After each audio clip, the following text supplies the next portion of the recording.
Hi BookTube, it's Lindsay, and I'm here to do a Monday Reads. I'm hoping for a much better week than I had last week, and so yeah, let's get into the books. The first book that I'm going to talk about is one I'm currently reading. It's by Dorothea Benton Frank, and it's Shem Creek, this pretty beachy cover. And like I mentioned before, this is an author I used to read a lot as a kid, or like a middle school, high schooler, but I haven't read her since, and she focuses a lot on South Carolina area, especially the Low Country, and her books is a series. It's the Low Country Tales. Most of her books are in that series, so she does have a couple extra, but most of the time it's focused on like the Southern culture. And so this book is like a light, funny book. It has a lot of humor in it because a lot of the slang is so funny. Like the characters will be talking like "old child" or "honey child." It's that kind of like Southern dialect, which I always find amusing how they, you know, add that in with like lots of like sass. And so yeah, this one I just picked up, and it focuses on a woman who is recently divorced, and she's living in New Jersey, but she decides to go home to the Low Country in South Carolina, kind of reconnect with herself and with her children, and also with her family. She feels like that's a better place for her children to, you know, bring them up in like a slower paced lifestyle instead of the big city in near New York. And so, like, of course, there's controversy with the children because they want to be in New York because they, you know, South Carolina, oh, you know, it's slow, and, you know, it's full of stupid people is what the teenagers are saying. And so, you know, it's that adapting to that new lifestyle. And so yeah, I'm liking it. It's a nice like women's fiction kind of book. And then so the next three I'm talking about are ones I haven't started yet, but I'm planning to this week. And the first one is Clover Adams, A Gilded and Heartbreaking Life by Natalie Dykstra? I'm not sure. Here's the name, if you can pick that out. But this is all about the wife of Henry Adams, who was, you know, a famous revolutionary figure. And I'll just read a short clip about this. And it's like the hidden story of the most fascinating woman of the Gilded Age. Clover Adams, a fiercely intelligent Boston Brom, married at 28 the soon-to-be eminent American historian Henry Adams. She thrived in her role as an intimate of power brokers in Gilded Age Washington, where she was admired for her wit and taste by such luminaries as Henry James, H.H.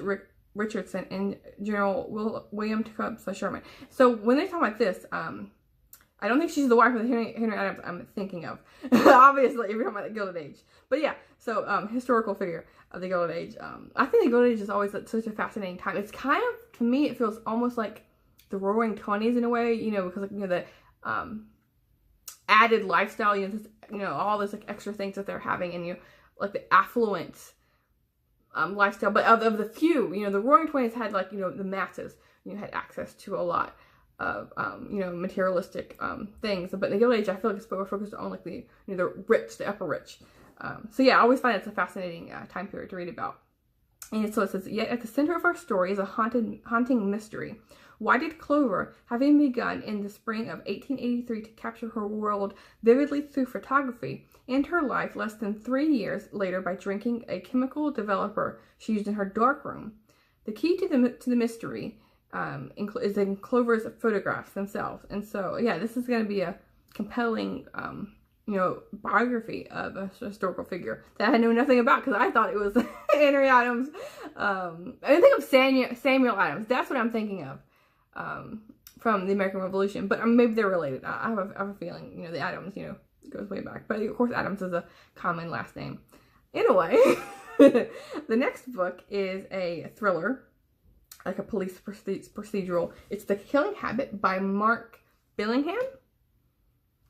And this says, the series is the Tom Thorne series. This is book 15. And it's blurbed by Gillian Flynn, so like the author of Gone Girl.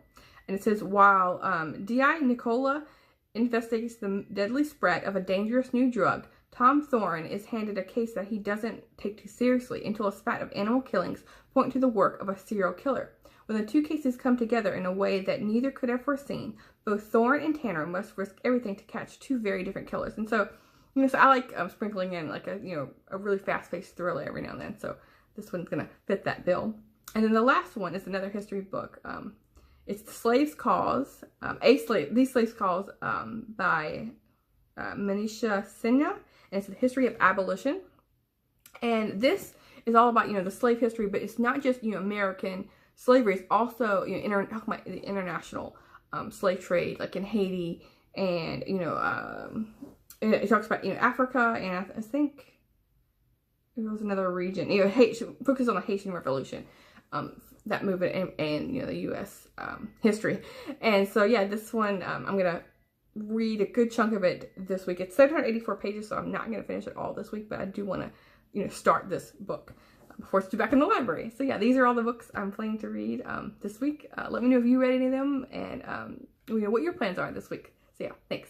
See you soon, book 2.